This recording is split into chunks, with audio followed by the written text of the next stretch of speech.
मैं जैसे ही शाम को ऑफिस से लौट कर आया तो सामने मेरी पत्नी की जो हालत मैंने देखी, उसे देखकर मेरे पैरों तले से जमीन निकल चुकी थी। क्योंकि उसे देखकर साफ पता चल रहा था कि उसके साथ कई आदमियों ने, उसके बगल में ढेर सारे पैसे भी पड़े हुए थे। मैं तो ये देखकर बेहाल हो गया। मैं उससे बहुत पूछता रहा, लेकिन वो मुझे कुछ भी ना बता सकी। क्योंकि वो तो बेचारी अंधी थी और उसमें इतनी समझ भी नहीं थी जो वो जान सकती कि उसके साथ किसने ये सब। फिर तो ये हर रोज का ही हो गया था। इसलिए एक दिन मैं घर में चुपचाप छुप गया, और जैसे ही रात हुई, मैंने जो नज़ारा देखा उसे देख मेरे पैरों तले से जमीन निकल गई थी। क्योंकि वहाँ तो मेरी पत्नी के साथ, मेरा नाम मनोज है। मैं जब 12 साल का था तभी मेरे माँ बाप का एक कार एक्सीडेंट में देहांत हो गया था। अब मैं और मेरा बड़ा भाई इस दुनिया में बिल्कुल अकेले रह गए थे। हमारी परवरिश करने वाला जब कोई भी नहीं बचा, तब हमारे नाना नानी हमें अपने साथ लेकर गए और उन्होंने ही हमारी जिम्मेदारी उठाई। जब मेरा बड़ा भाई शादी के लायक हो गया तो उन्होंने खुद मेरे बड़े भाई की शादी कर दी थी। उसके बाद उसकी साउथ इंडिया में नौकरी लग गई और फिर वो वहीं पर अपनी पत्नी के साथ रहने के लिए चला गया, जबकि मैं यहीं दिल्ली में रहकर ही नौकरी कर रहा था।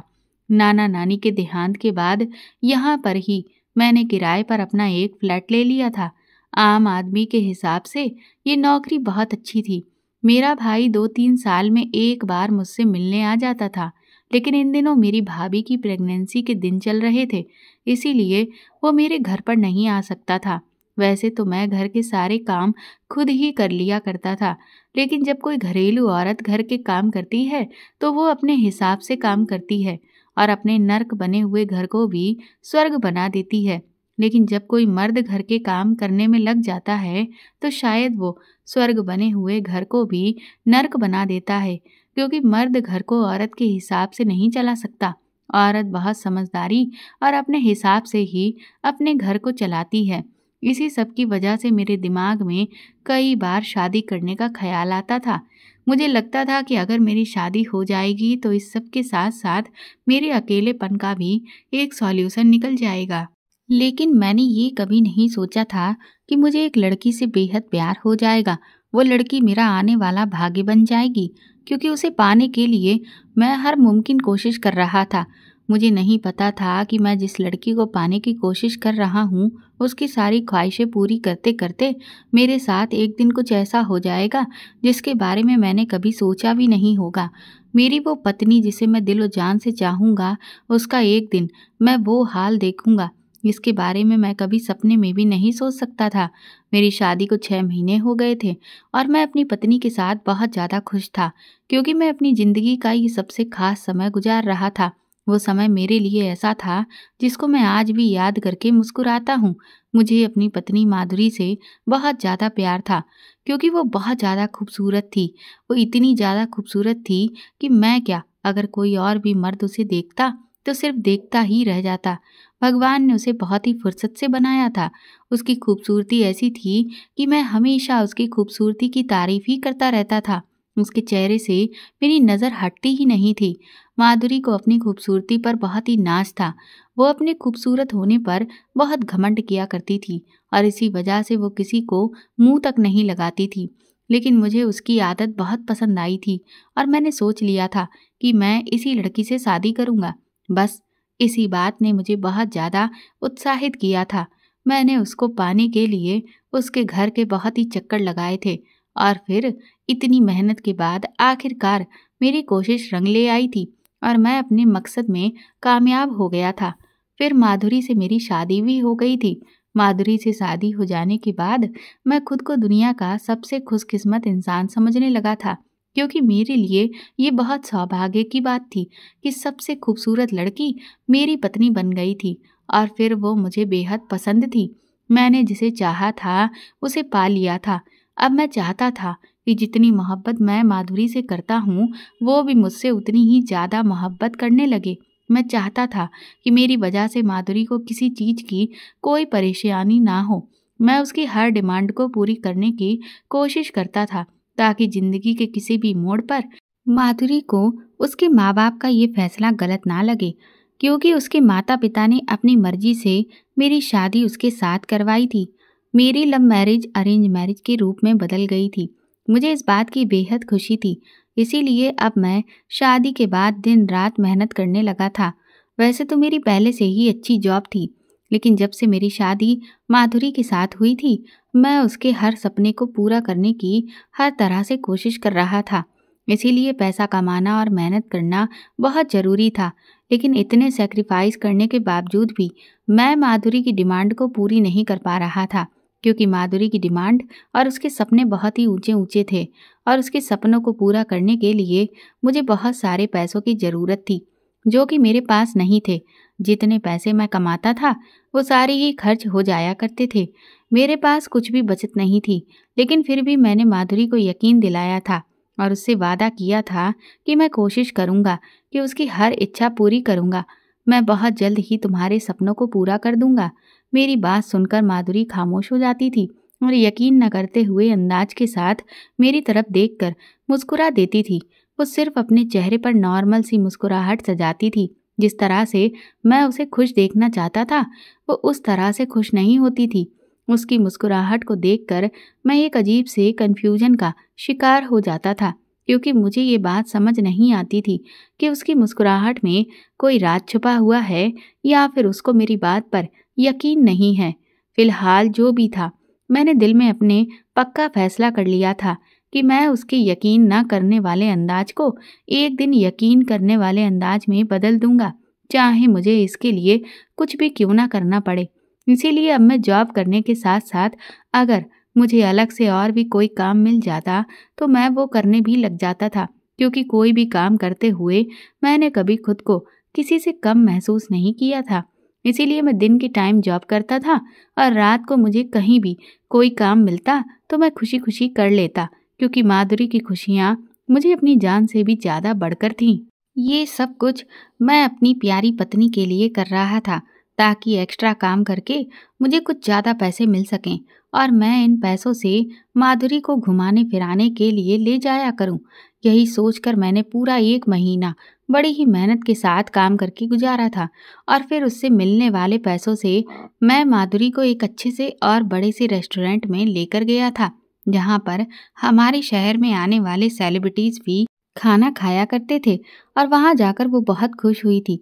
मैं माधुरी को ऐसे देखकर दिल से बहुत खुश था और बेफिक्र भी हो गया था। मैंने दिल ही दिल में भगवान का शुक्रिया अदा किया था और सोचा था कि चलो इतने टाइम में ही सही, पर मैंने अपनी पत्नी को खुशी तो दे दी। अब मैंने ये अपना हर हफ्ते का रूटीन बना लिया था, क्योंकि हर हफ्ते माधुरी को अपने साथ किसी ऐसी जगह में मैं ले जाता था जहाँ पर मेरे पैसे से ज़्यादा खर्च होते थे, पर मेरी पत्नी के चेहरे पर मेरी वजह से मुस्कान आ जाती थी। और हर दूसरे तीसरे दिन इस रेस्टोरेंट में लेकर जाता था जहाँ पर हम लोग पहले गए थे।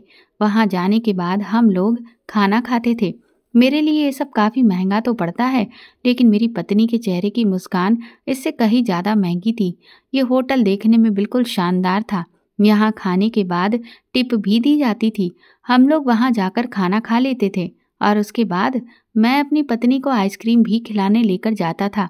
लेकिन अब मैंने जब से अपनी पत्नी की सारी डिमांड पूरी करनी शुरू की थी, तो मैंने नोटिस किया था कि अब जब भी मैं माधुरी को घर से बाहर लेकर आता था, वो पहले के जितनी ज़्यादा खुश नज़र नहीं आती थी और ये बात मैंने महसूस कर ली थी। इसलिए मैं माधुरी से इसकी वजह पूछ रहा था कि आखिर तुम खुश क्यों नहीं हो, क्या कुछ कमी रह गई है? तो वो कहने लगी कि मैं एक ही जगह पर बार बार आकर बोर हो गई हूँ। तुम मुझे इस रेस्टोरेंट में लेकर आते रहते हो। माना कि रेस्टोरेंट बहुत बड़ा है, अच्छा है, मगर इंसान एक ही काम को बार बार करके बोर हो जाता है और मैं भी बोर हुई हूँ। तुम्हें नहीं लगता कि हमें और कहीं भी जाना चाहिए? मैंने कहा तो तुम्हें मुझे बता देना चाहिए था कि आखिर तुम कहाँ जाना चाहती हो। उसने मुझसे कहा था ये तो तुम्हें खुद सोचना चाहिए था कि आखिर हम लोग हमेशा एक ही जगह पर क्यों आते हैं, इसके अलावा और भी कहीं पर हम क्यों नहीं जाते। तो मैं माधुरी की ये बात सुनकर बस खामोश हो गया था, क्योंकि मैं माधुरी के सामने अपनी मजबूरी का रोना नहीं रोना चाहता था और ना ही उसे बताना चाहता था कि मेरे पास इतने पैसे नहीं हैं कि मैं उसे इस जगह के अलावा भी और किसी महंगी जगह पर लेकर जा सकूं। मेरे लिए तो इस जगह का खर्चा अफोर्ड करना ही काफ़ी मुश्किल था। मैं तो बस खामोश बैठकर उसकी तरफ देख रहा था क्योंकि मुझे माधुरी की बातें सुनकर बहुत दुख हुआ था और साथ ही अब मुझे अपने ऊपर भी बहुत गुस्सा आ रहा था कि आखिर मैं अपनी पत्नी को खुश क्यों नहीं रख पा रहा हूँ, जबकि मैं माधुरी को खुश रखने की हर मुमकिन कोशिश करता रहता था। लेकिन इसके बावजूद भी मैं हर बार नाकाम हो जाता था। वो हर बार मुझे अपनी सहेलियों के बारे में बताती थी कि मेरी सभी सहेलियों की किस्मत बहुत ही अच्छी निकली, क्योंकि उन सबकी शादी यहाँ अमीर फैमिलीज में हुई है और वो सभी अपने ससुराल में अपने पति के साथ बहुत खुश रह रही हैं। मेरी सारी सहेलियाँ ही अपने पतियों के साथ हर जगह घूमने के लिए जाती हैं। हर महीने उन लोगों को पिकनिक पर जाना होता है और हम लोग हैं जो घर से सिर्फ इस रेस्टोरेंट या मार्केट में ही घूम लेते हैं और कहीं जाते ही नहीं हैं। हमारी जिंदगी तो बस इतनी सी ही रह गई है। कोई दार्जिलिंग जाता है तो कोई ऊटी जाता है, कोई गोवा जाता है। हम तो सिर्फ ऐसी जगह के बारे में ही सोच सकते हैं। अपनी बात पूरी करने के बाद वो मुझे अजीब नज़रों से देख रही थी। फिर उसने कहा कि मेरी सारी सहेलियों में सिर्फ मेरी ही किस्मत ऐसी निकली है कि मैं हर चीज़ के लिए ही तरस कर रह गई हूँ। माधुरी की बातें सुनकर मैं बहुत शर्मिंदा हो गया था और मैंने उससे अपनी नज़र को चुरा लिया था। माधुरी की शादी होने के बाद आज पहली बार उसकी सहेली हमारे यहाँ डिनर पर आई थी। माधुरी ने अपनी सहेली को डिनर पर इनवाइट किया था और उसके लिए काफ़ी सारी डिशेस भी तैयार की थी। इस सब में भी मेरा काफ़ी खर्चा हो गया था, क्योंकि हम तो नॉर्मल घर में सिर्फ 1 या 2 ही डिशेस बनाते थे। लेकिन उसने कहा था कि मेरी सहेली बहुत अमीर फैमिली में शादी करके गई है, इसलिए उसकी ससुराल में मेहमानों के लिए काफ़ी सारी डिशेस बनती हैं। ये वजह थी कि उसने भी अपनी सहेली के घर आने के लिए काफ़ी अच्छा इंतज़ाम किया था। मुझे इस बात से कोई एतराज़ नहीं था। मेहमान तो वैसे भी कभी कभी आते हैं, लेकिन उसकी सहेली हमारे घर में आने के बाद बड़ी अजीब अजीब नज़रों से हमारे घर को टटोल कर चारों तरफ से देख रही थी। और फिर इसके साथ ही उसने माधुरी को भी तरस भरी नज़रों से देखा था और उससे पूछा था कि ये तुम्हारा घर कितना छोटा है, ये तो बिल्कुल एक छोटे से डिब्बे जैसा लग रहा है। उसने इसके अलावा घर के बारे में और भी काफ़ी सारी बातें कही थीं। उसने मेरी पत्नी से भी कहा, मुझे अच्छे तरीके से याद है कि तुम्हें अमीर लोग कितने पसंद हैं और तुम्हारी कितनी ख्वाहिश थी कि तुम्हारी शादी भी किसी बहुत अच्छी जगह पर हो, जहाँ पर तुम्हारी हर डिमांड को पूरा किया जाए। माधुरी अपनी सहेली की सारी बातें सुनकर खामोश खड़ी रही थी। फिर थोड़ी देर एक बार माधुरी की सहेली जब उसे खामोश खड़ा हुआ देखा तो उससे पूछा था कि तुम खुश तो हो ना? और बताओ, तुम्हारी शादी ऐसे घर में कैसे हो गई? तुम्हारे पेरेंट्स ने तुम्हारे लिए कुछ तो देखना चाहिए था ना, जबकि तुम तो इतनी खूबसूरत हो, इतनी ज़्यादा पढ़ी लिखी हो। तुम्हारा रिश्ता तो किसी भी अच्छे घर से आ जाना था, जहाँ पर तुम सारी जिंदगी राज करती। आखिर ये सब तुमने अपने साथ क्या किया? ये सब तुम्हारे साथ कैसे हुआ? अपनी पत्नी की सहेली की बातें सुनकर मुझे उस पर बहुत गुस्सा आ रहा था। मेरा मन तो कर रहा था कि मैं उसे मुंह तोड़ जवाब दूं, लेकिन मैं ऐसा नहीं कर सकता था। लेकिन मेरी ख्वाहिश थी कि मेरी पत्नी ऐसा करे और उसे कहे कि मैं बहुत खुश हूँ और वैसे भी खुश रहने के लिए पैसे की ज़रूरत नहीं होती, बल्कि मोहब्बत की ज़रूरत होती है और मैं तो उसे बहुत मोहब्बत करता हूँ। लेकिन उसने ऐसा कुछ भी नहीं कहा था। इस बात पर मेरा दिल टूट गया था, बल्कि उसने तो अपनी सहेली का साथ दिया था। उसने बुरा सा मुंह बना लिया तो और अपनी सहेली से कहा था, खूबसूरत होने से भला क्या होता है, बस इंसान की किस्मत अच्छी होनी चाहिए। साथ मेरी किस्मत अच्छी नहीं थी, तभी तो मेरी शादी यहाँ पर हो गई। बस इंसान अपनी किस्मत के हाथों मजबूर हो जाता है। मैंने बहुत सी खूबसूरत लड़कियों को उनकी किस्मत के हाथों ठोकरें खाते हुए देखा है। मेरा भाग्य भी और लोगों की तरह ही है, जिनको अपनी ख्वाहिशों का गला अपने ही हाथों से घोटना पड़ता है। माधुरी की बातें सुनकर मुझे ऐसा लगा था जैसे किसी ने मेरे मुंह पर जोरदार थप्पड़ मारा हो। मुझे बहुत ही ज़्यादा शर्मिंदगी महसूस हो रही थी, क्योंकि मुझे माधुरी से ऐसी उम्मीद नहीं थी। मुझे अपनी मोहब्बत पर बड़ा ही नाज था और मुझे लगता था कि माधुरी को भी मेरी मोहब्बत के अलावा और कुछ नहीं चाहिए, और अगर ऐसा था भी तो वो शायद दूसरों के सामने ऐसा कुछ भी जाहिर नहीं करेगी कि उसे मेरे घर में कोई परेशानी हो रही है। लेकिन वो तो अपनी सहेली के सामने मेरी सारी बातें खोल चुकी थी। माधुरी की सारी बातें सुनकर मेरा भरम चूर चूर हो गया था और मुझे ऐसा लग रहा था कि जैसे कोई मेरे कदमों तले से ज़मीन खींच रहा है। फिर मैं उन दोनों को आपस में बातें करता हुआ छोड़कर खामोशी से घर से बाहर निकल आया था, क्योंकि इसके अलावा मैं और कुछ कर भी तो नहीं सकता था। सारा दिन मैंने बाहर ही गुजार दिया था। मैं रात को बहुत देर से घर वापस गया था, क्योंकि मुझे हर चीज से नफरत हो रही थी और मुझे अपने आप से तो घिन महसूस हो रही थी। मैं यही सोचकर परेशान हो रहा था कि भगवान ने मेरी किस्मत कैसी बनाई है कि मैं अपनी पत्नी की मांगों को पूरी नहीं कर सकता। अगर मेरे बस में होता तो मैं अपनी पत्नी के लिए चांद तारे भी तोड़कर ला सकता था। देर रात को जब मैं घर वापस गया तो ये देखकर मैं हैरान रह गया कि माधुरी सो नहीं रही थी, बल्कि बैठी हुई मेरा इंतजार कर रही थी। वो मुझे देखकर जल्दी से मेरे पास आई थी और मुझसे कहने लगी थी कि आप कहाँ चले गए थे और जाते हुए मुझे कुछ बताकर भी नहीं गए थे। आपको पता है कि मैं आपके लिए कितनी परेशान हो गई थी। माधुरी को अपने लिए इस तरह से परेशान देखकर मुझे थोड़ी सी भी खुशी नहीं हुई थी, क्योंकि मेरा सारा भरम तो टूट चुका था। इसलिए मैंने माधुरी के सवाल का कोई भी जवाब नहीं दिया था, बल्कि उल्टा उसी से पूछने लगा था कि तुम अभी तक सोई क्यों नहीं। उसने मेरी बात सुनकर मुझे कहा था कि मैं आपका इंतजार कर रही थी, लेकिन मैंने माधुरी का जवाब सुनकर उसे कुछ भी नहीं कहा, बल्कि मैं सीधा चलता हुआ खामोशी से अपने कमरे में आ गया था और जाकर अपना नाइट सूट निकालने लगा था। मेरे पीछे ही माधुरी भी रूम में आ गई। मैं भी अलमारी से अपने कपड़े निकाल रहा था कि वो मुझसे पूछने लगी थी कि आप मुझसे किस बात पर नाराज हो, तो मैंने उसकी किसी बात का कोई जवाब नहीं दिया था और मैं अपने कपड़े निकालने में बिजी था। फिर मैंने गुस्से से पूछा, क्या तुम सच में मुझसे शादी करने पर खुद को अनलकी समझती हो? तो मेरी बात सुनकर अचानक ही माधुरी के चेहरे का रंग फीका पड़ गया था। वो मुझे फौरन बोली, नहीं बिल्कुल भी नहीं, लेकिन आप ऐसा क्यों पूछ रहे हो?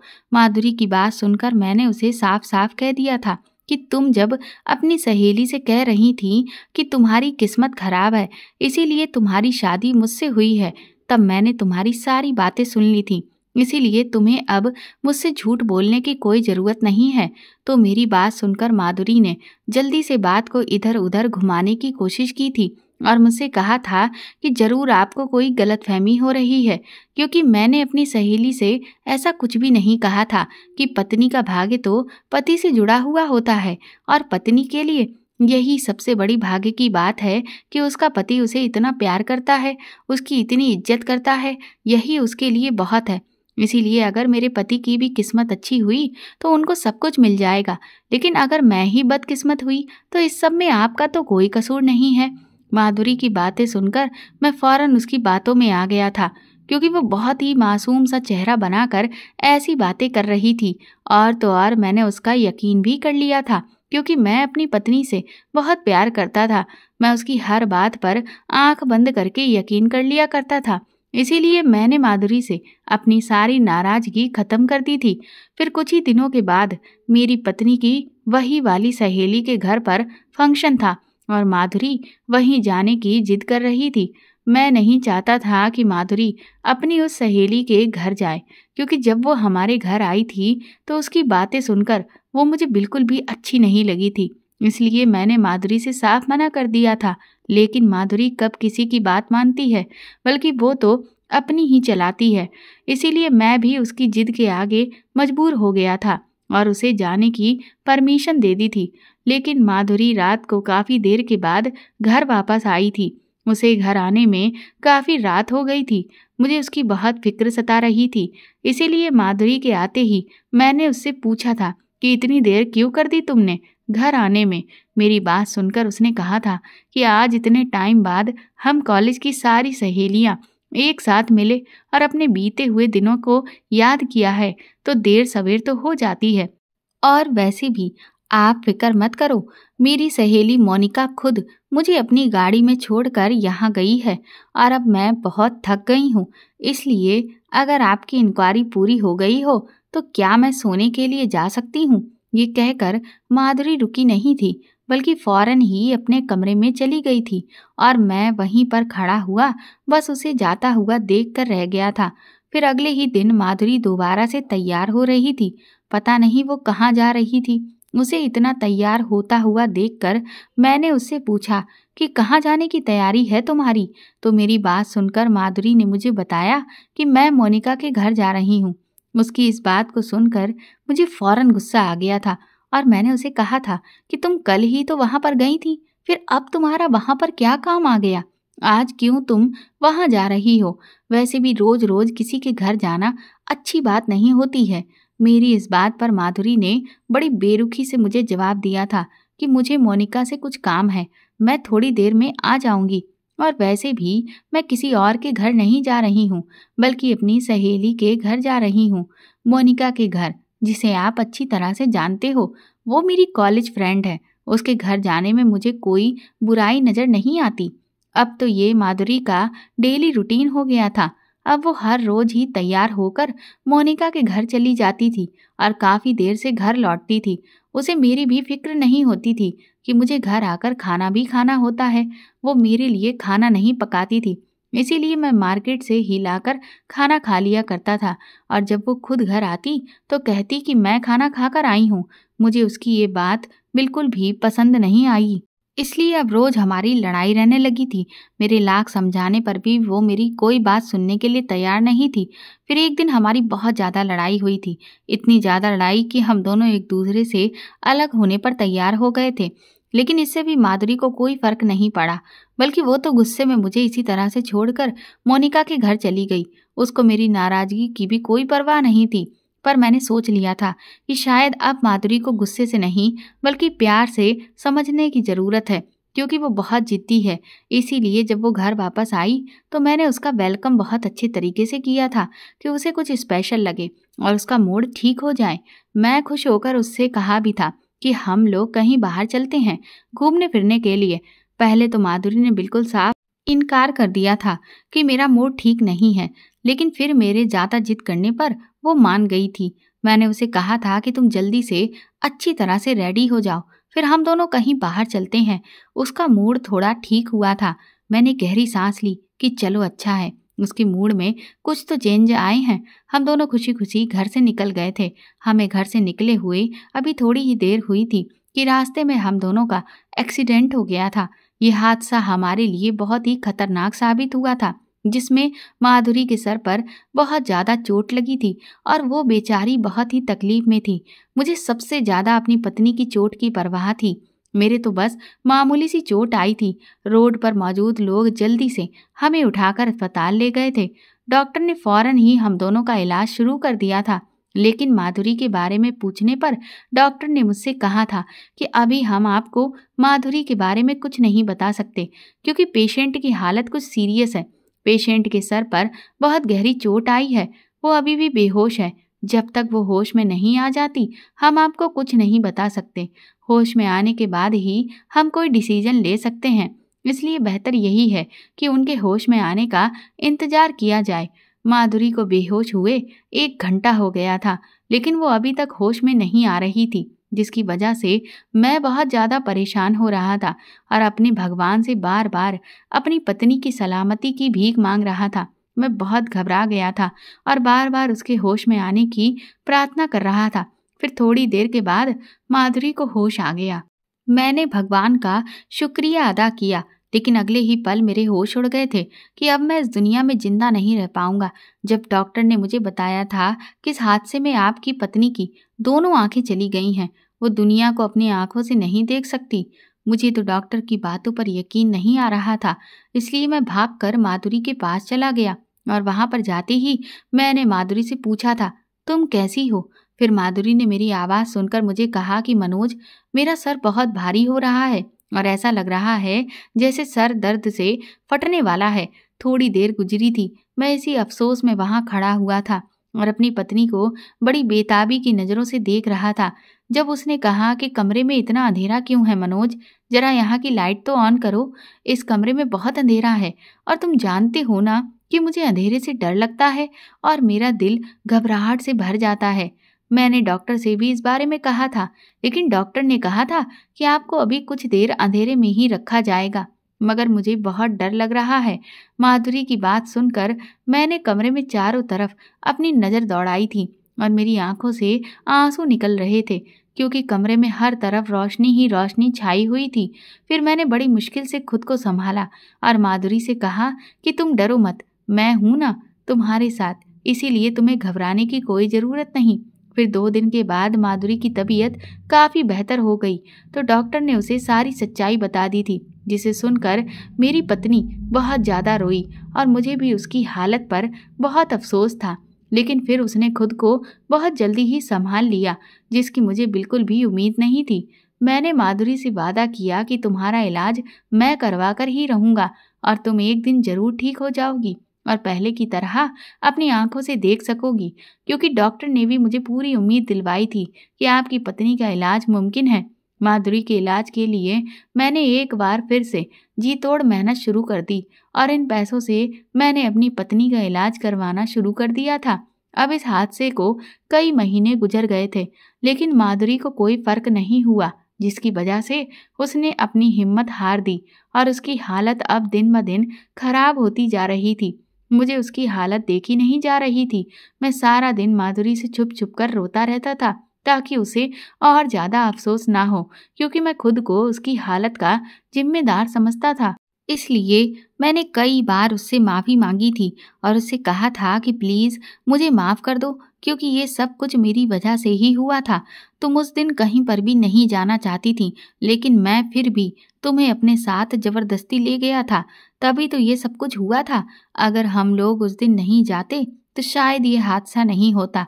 मेरी बात सुनकर माधुरी मुझसे कहती कि इस सब में आपका कोई कसूर नहीं है, बल्कि इंसान के साथ वही होता है जो उसकी किस्मत में लिखा हुआ होता है। शायद मेरी किस्मत में यही सब कुछ लिखा हुआ था, इसलिए मेरे साथ ऐसा हुआ। आप खुद को दोष मत दो, क्योंकि मैं आपको कसूरवार नहीं समझती। मैं उसकी बातें सुनकर और भी ज़्यादा शर्मिंदा हो जाता था और मैं उसको इस हालत में नहीं देखना चाहता था। इसलिए मैंने उसको शहर के बेस्ट आई क्लिनिक के पास दिखाया और उसका महंगे से महंगा इलाज करवाना शुरू कर दिया था, जिसके लिए मैं दिन रात मेहनत करता था। मैं जब भी रात को घर वापस आता तो माधुरी को देखकर मेरा दिल बहुत दुख जाता था, क्योंकि कभी वो ज़मीन पर गिरी होती तो कभी बैठकर रो रही होती थी। वो मेरे पूछने पर बताती थी कि मुझे बहुत प्यास लगी थी और मुझे पानी नहीं मिल रहा था। ये सब सुनकर मुझे बहुत दुख होता था और मैं सिर्फ पछतावे के दलदल में धंसता चला जा रहा था। कभी कभी मेरा दिल करता था कि मैं सारा दिन अपनी पत्नी के पास ही बैठा रहूं और उसका ख्याल रखूं, लेकिन फिर मैं ये भी सोचता था कि अगर मैं कहीं पर जाकर काम नहीं करूंगा तो मेरे पास पैसे कहाँ से आएंगे और इस तरह से मैं अपनी पत्नी का इलाज भी नहीं करवा पाऊंगा। बस यही सब सोचकर मैं मजबूर होकर काम पर जाता था। फिर मैं माधुरी के इलाज के लिए 2 लाख रुपए का लोन ले लिया तो और उसका इलाज एक अस्पताल में मैंने शुरू करवा दिया था। उसके इलाज को 3 महीने का टाइम हो गया था, लेकिन उसे जरा सा भी फर्क नहीं हुआ। मैं इस बात से बहुत परेशान था, क्योंकि मैं किसी तरह से उसके इलाज में कोई कमी नहीं कर रहा था। फिर भी उसकी आंखों की रोशनी में कोई फर्क नहीं आ रहा था। मेरे साथ साथ सारे डॉक्टर भी परेशान थे कि आखिर माधुरी ठीक क्यों नहीं हो रही, और अब तो हालात और भी ज़्यादा गंभीर हो गए थे। उसका इलाज करते हुए मैं सड़क पर आ गया था और मेरी कंडीशन भिखारियों जैसी हो गई थी। कई बार तो मेरे भाई ने भी मुझे उसके इलाज के लिए पैसे दिए थे, लेकिन मैं उससे भी ज़्यादा पैसा नहीं ले सकता था। वो मेरा भाई था, उसे मेरा बहुत ख्याल था। एक दिन उसने मुझे समझाने के लिए कहा था कि मनोज, भाभी का इलाज अब ना करवाओ, क्योंकि तुम्हारी कंडीशन बहुत बुरी हो गई। लेकिन मेरा दिल नहीं मानता था, क्योंकि मैं माधुरी से बहुत प्यार करता था और मैं उसे ऐसी हालत में कभी नहीं देख सकता था। मैंने उससे वादा किया था कि मैं हमेशा तुम्हारा साथ दूंगा। मैं इस वक्त में उसका साथ कैसे छोड़ सकता था। मेरी सारी कोशिशें नाकाम हो गईं, क्योंकि माधुरी ठीक नहीं हुई थी। अब जिन लोगों से मैंने उधार लिया था वो भी मुझसे बार बार पैसे मांग रहे थे। मैं हर बार उन लोगों से कुछ वक्त मांग लेता था, लेकिन ये लोग इस पर भी राजी नहीं हो रहे थे। और होते भी क्यों, क्योंकि मैं उन लोगों को कई बार टाल चुका था। मुझे झूठ बोलना पसंद नहीं था, लेकिन मैं मजबूर था। मैं बहुत बुरे हालात से गुजर रहा था। इन लोगों ने मुझ पर जोर डालना शुरू कर दिया था कि मैंने उनके पैसे वापस नहीं किए तो वो लोग मेरा बुरा हाल कर देंगे। मैं अपने हालात से लड़ते लड़ते थक चुका था, क्योंकि कुछ भी ठीक नहीं हो रहा था और मैं निराश हो चुका था। फिर एक दिन जब मैं काम से घर वापस आया तो माधुरी की हालत कुछ अजीब सी थी। उसकी आंखों में आंसू थे, वो पसीने से भीग रही थी। उसके हाथ में बहुत से पैसे थे। फिर उसने मेरी आवाज़ सुनते ही सारे पैसे मेरे सामने रख दिए और मुझसे कहने लगी थी कि ये पैसे आपका कोई दोस्त देकर गया है। इन पैसों को मैंने बड़ी हैरानी से देखते हुए सोचा था कि ये पैसा आखिर किसने दिया होगा, क्योंकि मेरे तो काफ़ी सारे दोस्त हैं, लेकिन कुछ ऐसे दोस्त थे जो मेरी मदद किया करते थे। वो इन दिनों शहर से बाहर गए हुए थे और कुछ दोस्तों से तो मैं पहले ही पैसे उधार ले चुका था। वो लगातार मुझसे अपने पैसे मांग रहे थे। अब ये हमेशा हर रोज होने लगा था। मैं जब भी घर वापस आता तो माधुरी मेरे सामने पैसे रख देती, लेकिन उसकी हालत बहुत अजीब सी होती थी। कभी उसके बाल खुले हुए होते थे, कभी वो बहुत टेंशन में होती थी और रो रही होती थी, और तो और उसके मुंह पर थप्पड़ के निशान भी होते थे, जिसे देखकर मैं बहुत डर जाता था और सोचता था कि आखिर ये सब कुछ क्या हो रहा है।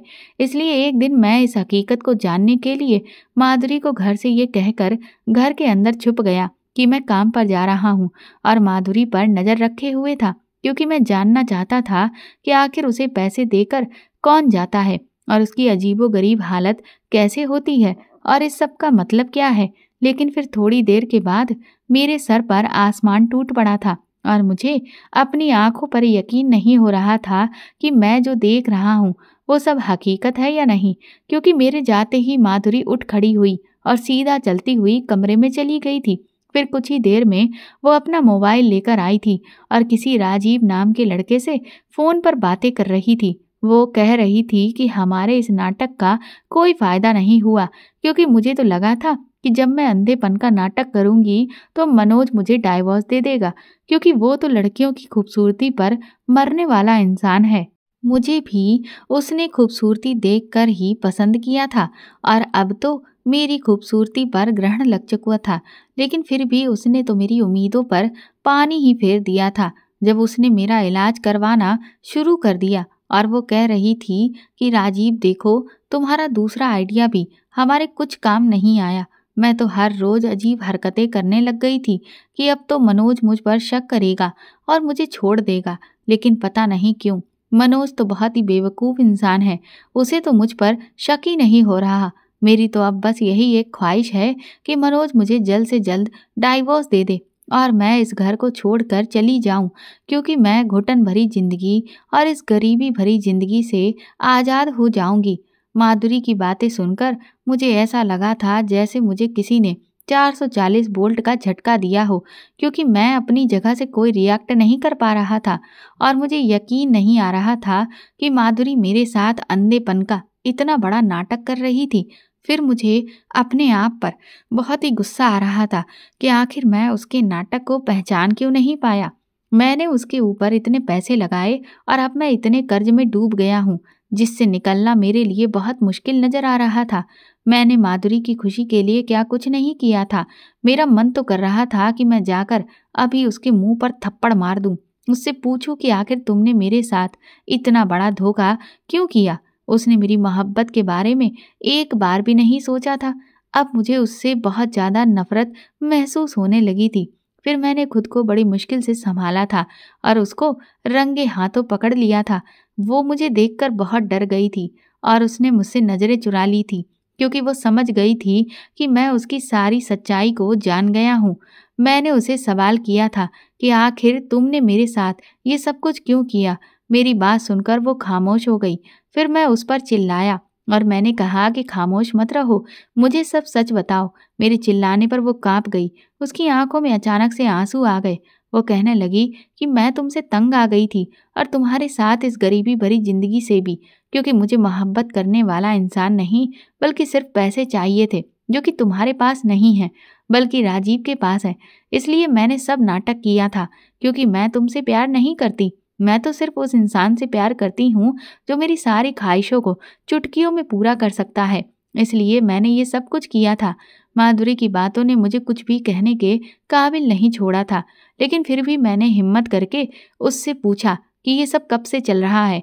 फिर अचानक से मुझे याद आया था कि मैंने उससे कहा कि जब तुम मोनिका के घर का कहकर जाती थी तो क्या तुम मोनिका के घर पर नहीं बल्कि राजीव से मिलने के लिए जाती थी? तो माधुरी ने मुझसे कहा था कि हाँ ऐसा ही है, और फिर वो कहने लगी कि अगर तुम्हें सारी सच्चाई का पता चल ही गया है तो मुझे तलाक दे दो, क्योंकि मैं तुम्हारे साथ नहीं रहना चाहती। उसकी बात सुनकर मैंने उसे तलाक दे दिया, क्योंकि मैं उसे हमेशा खुश देखना चाहता था, अपने साथ ना सही तो किसी और के साथ ही सही। मैं अब अकेले ही माधुरी की यादों के सहारे अपनी जिंदगी गुजार रहा था। हम दोनों के तलाक को 4 महीने गुजर चुके थे कि माधुरी फिर से मेरे पास आ गई, और इस बार वो रोती हुई आई। उसने आकर मुझे बताया कि राजीव ने उसे धोखा दिया है, क्योंकि वो अमीर आदमी नहीं है, बल्कि जो घर और गाड़ी उसने माधुरी को इम्प्रेस करने के लिए दिखाए थे वो तो उसके बॉस के थे, जहाँ पर वो नौकरी किया करता था, और उसके बॉस अब उसे नौकरी से निकाल चुके हैं। और इतना ही नहीं, राजीव तो पहले से शादीशुदा है और उसके 2 बच्चे भी हैं। वो तो सिर्फ माधुरी के साथ टाइम पास कर रहा था, उसको अपने बच्चों की परवरिश करना ही भारी पड़ रहा है, और उसके पास माधुरी को देने के लिए कुछ भी नहीं था।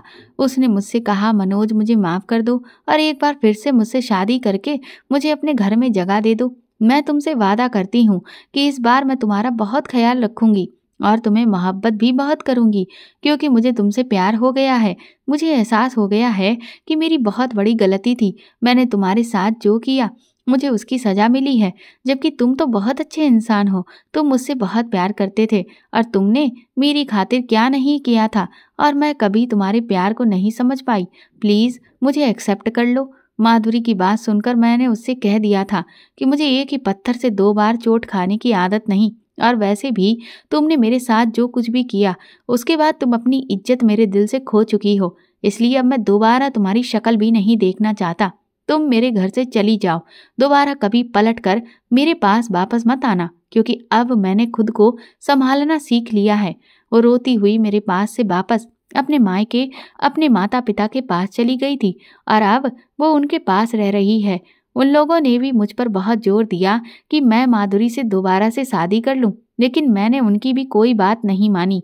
मेरी जिंदगी बहुत परेशानी भरी गुजर रही थी, मैं बहुत परेशान था। फिर एक दिन रास्ते में मुझे एक गरीब लड़का मिला। वो लॉटरी की टिकट बेच रहा था, लेकिन उसकी टिकट कोई भी नहीं खरीद रहा था। वो बेचारा मेरे पास बड़ा ही गिड़गिड़ाते हुए आया और कहने लगा, साहब मेरी एक टिकट खरीद लीजिए, मैंने सुबह से कुछ भी नहीं खाया है। उसकी हालत देखकर मुझे उस पर बहुत तरस आ गया, और फिर मैंने उससे एक टिकट खरीद लिया और उसे कुछ एक्स्ट्रा पैसे भी खाने पीने के लिए दे दिए। 2 हफ्ते के बाद ही मुझे पता चला कि मुझे उस टिकट से 5 लाख रुपए का इनाम लग गया था। ये सुनकर तो मेरी खुशी का ठिकाना ही नहीं रहा था। मुझे यकीन नहीं हो रहा था कि मैंने जो टिकट खरीदा था उससे मुझे इतनी बड़ी रकम हासिल हो सकती है।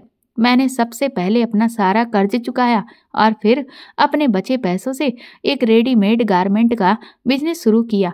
भगवान ने मुझे बहुत ही तरक्की दी थी, और कुछ ही दिनों के बाद ही मेरे बड़े भाई ने मेरे लिए एक अच्छी सी लड़की देखकर मेरी शादी भी करवा दी थी, जिसके साथ मेरी जिंदगी बहुत अच्छी गुजर रही है। और अब 3 साल के बाद मैं एक बेटे का पिता भी हूँ।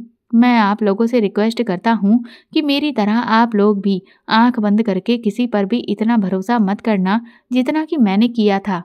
तो दोस्तों, आपको ये कहानी कैसी लगी हमें कमेंट करके ज़रूर बताएं, और प्लीज़ इस कहानी को ज़्यादा से ज़्यादा शेयर और लाइक करके मेरे चैनल को सपोर्ट करें।